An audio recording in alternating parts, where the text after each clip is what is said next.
विभीषण का श्री राम की शरण में आना। रावण से अपमानित होकर विभीषण अपने 4 भयंकर तथा पराक्रमी अनुचरों के साथ आकाशमार्ग से 2 ही घड़ी में उस स्थान पर आ गए जहां लक्ष्मण सहित श्री राम विराजमान थे। बुद्धिमान महापुरुष विभीषण ने आकाश में ही स्थित रहकर सुग्रीव तथा अन्य वानरों की ओर देखते हुए उच्च स्वर से कहा, हे वानरराज, मैं लंका के राजा रावण का छोटा भाई विभीषण हूँ। मैं रावण के उस कुकृत्य से सहमत नहीं हूँ जो उसने सीता जी का हरण करके किया है। मैंने उसे सीता जी को लौटाने के लिए अनेक प्रकार से समझाया, परंतु उसने मेरी बात न मानकर मेरा अपमान किया और मुझे लंका से निष्कासित कर दिया।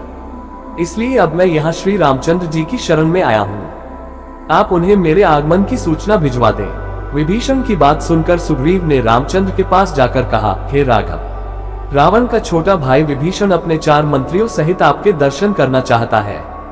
यदि आपकी अनुमति हो तो उसे यहाँ उपस्थित करूं। किंतु मेरा विचार है कि हमें शत्रु पर सोच समझकर ही विश्वास करना चाहिए।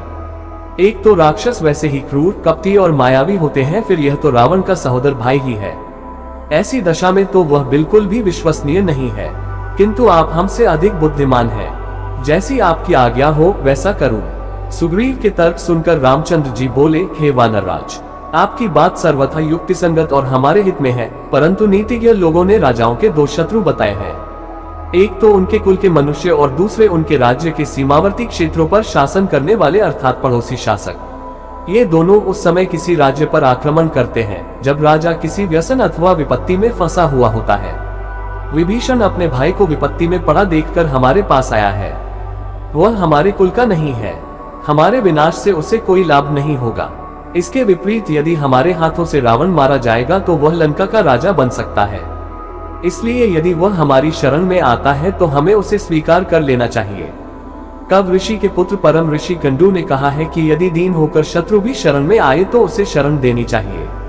ऐसे शरणागत की रक्षा न करने से महान पाप लगता है। इसलिए शरण आए विभीषण को अभय प्रदान करना ही उचित है।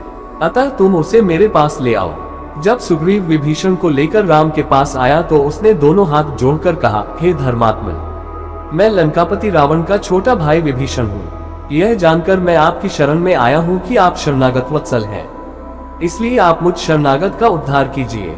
विभीषण के दीन वचन सुनकर श्री रामचंद्र जी ने उसे गले से लगाते हुए कहा, हे विभीषण, मैंने तुम्हें स्वीकार किया। अब तुम मुझे राक्षसों का बलाबल बताओ। श्री राम का प्रश्न सुनकर विभीषण बोला, हे दशरथ नंदन, ब्रह्मा से वर पाकर दशमुख रावण देव, दानव, नाग, किन्नर आदि सभी से अवध्य हो गया है। उसका छोटा भाई कुंभकर्ण जो मुझसे बड़ा है भी अद्भुत पराक्रमी, शूरवीर तथा तेजस्वी है।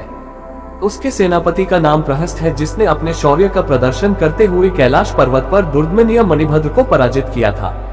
रावण के पुत्र मेघनाद ने तो इंद्र को परास्त करके इंद्रजित की उपाधि अर्जित की है।